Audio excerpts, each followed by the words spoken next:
Hello everyone, I hope everyone is doing great today. In this video for the Substance Abuse and Addiction series, the subtopic is relationships.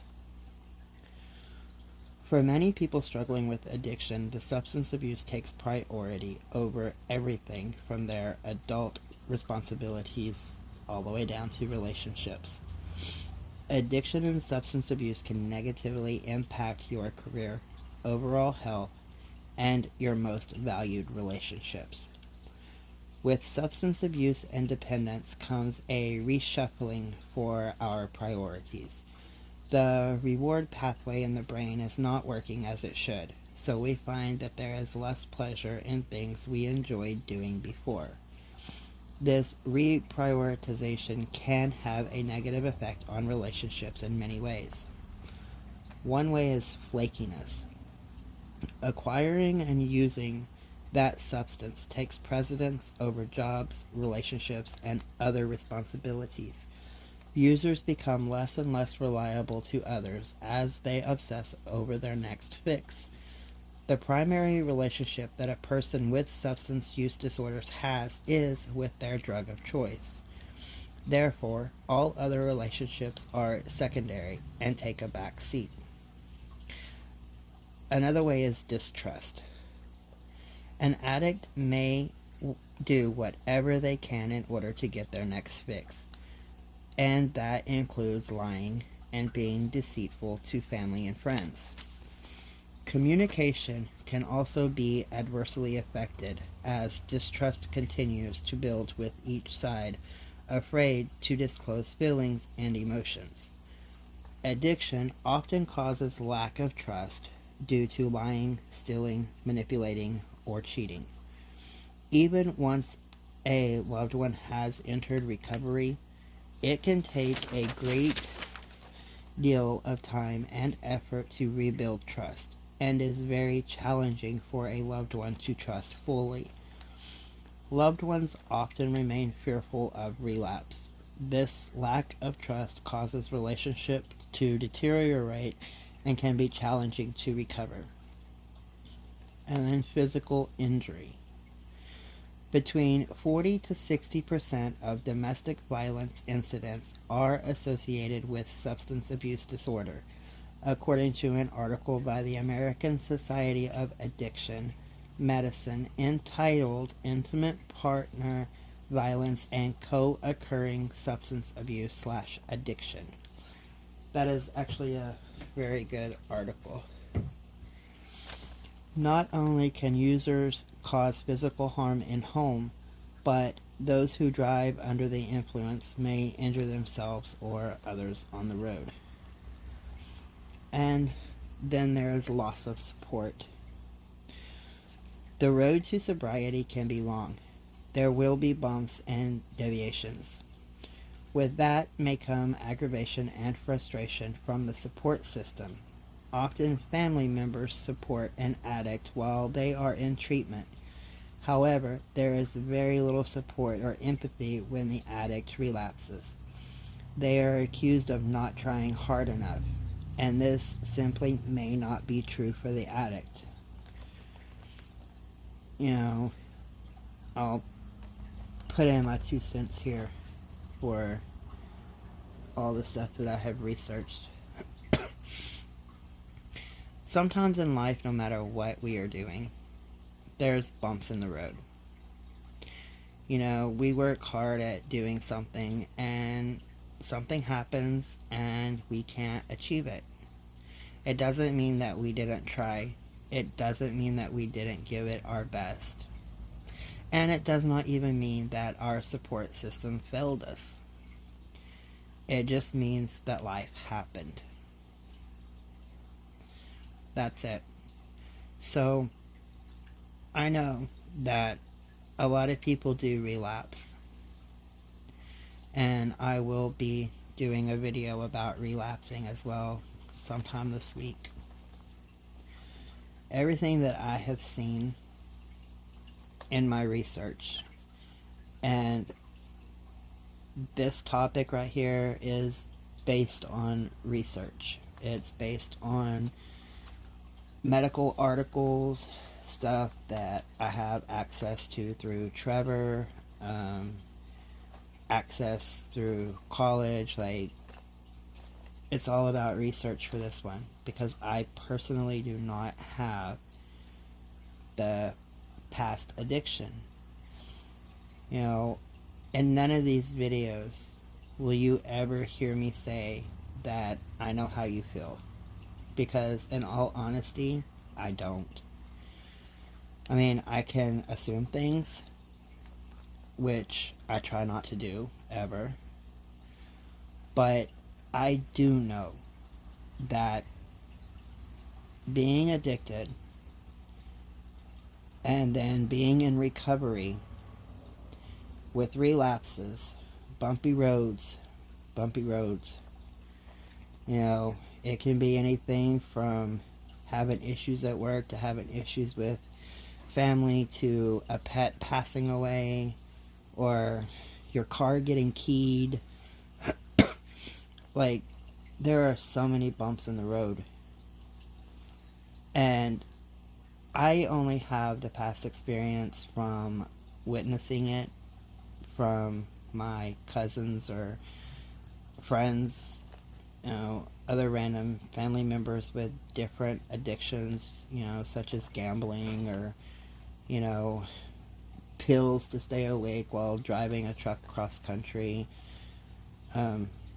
I've had drug use in my life, like from my total childhood until I broke away from that side of the family. And I didn't break away from them because of the drug use. I was always the one that was trying to help them and encourage them. You know, I wanted them to stay at home and play basketball in the backyard instead of going on that next drug run. I was a child, I was never listened to. So I do live with that. You know, I could have helped some of my cousins, or at least I think I could have, if they would have just listened to me. But part of the whole research and stuff has taught me that no matter what I had said, they were not going to clean up until they were ready. And now, as I'm older, even though I still no longer have contact with them, for different reasons, obviously, it's nothing to do with the drug use, I've realized that it wasn't my fault that I couldn't change them. And now that I'm doing this series, it kind of like validates my thought of knowing that they just weren't ready. And a couple of them did clean up. A couple of them are no longer with us. And quite a few of them are still using. And I'm 42 and I'm the baby of the family. So, you know, I'm talking like anywhere from 10 to 25, 30 years difference in our ages. And they're still using. And I'm still trying to help people. So I guess some things just don't change. But I have also heard a lot of the town and stuff that I grew up in telling my cousins and stuff that they should just try harder. And it always aggravated me when I was little. I didn't understand why they thought that they could try harder. But doing this research, I've learned a lot. And I actually hope it really helps somebody out there. But I just wanted to ramble on about that for a minute. Because if you have went into relapse, that's one thing that you will never hear from me. That you should have tried harder. I may ask you what happened, what your bump was, so that maybe I can help you find some resources or links, or even just sit and listen to you. So if that bump ever comes up again, you would know how to handle it. Or know that somebody is willing to listen to you without judging for any reason whatsoever. But you will never, ever hear me say that you should have tried harder, because I know that you have tried your hardest, that you have given it your all. Okay, now back to this. Enabling. Whether you realize it or not, you may be enabling your loved one in their addiction or substance abuse. If this continues, your relationship could be tested as they become dependent on your assistance to further their use. A classic example of enabling is providing money on a consistent basis so that the user is able to retrieve drugs. He or she may ask for gas or groceries, and while their loved one may suspect it is going on and that they are using the drugs, they still provide it anyway. This line between helping and enabling is often extremely difficult for those who love someone struggling with addiction to discern. Now, more of my thoughts.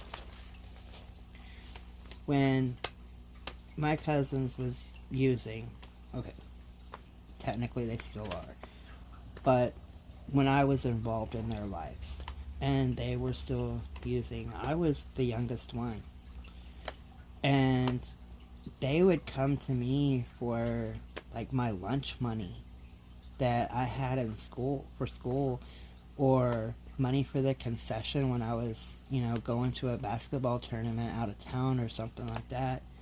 They literally kept up with like my basketball schedule because they knew that my grandmother would give me money and I would be able to buy something, and it didn't matter if it was $2 or $50. They were on me for it. And a couple of times my cousins would say that they needed it for diapers for their babies, or formula, or that they needed it for gas to go to work. And 9, 10, 11, 12 years old, I believed them. I mean, why would they lie to me, right? Well, as I got up a little bit older, I got to thinking, my cousin asked me the night before for diaper money, and I gave him my concession stand money. And then I seen his wife at the store after I had got back home. It was a late trip. We got back into town about 7 o'clock that night. And I stopped at the store to grab a drink and a candy bar on the way back to my house. And his wife was in there talking to somebody, saying that she was having to use cloth diapers for their daughter. Because he had taken the diaper money that she had and was going out and using it for drugs.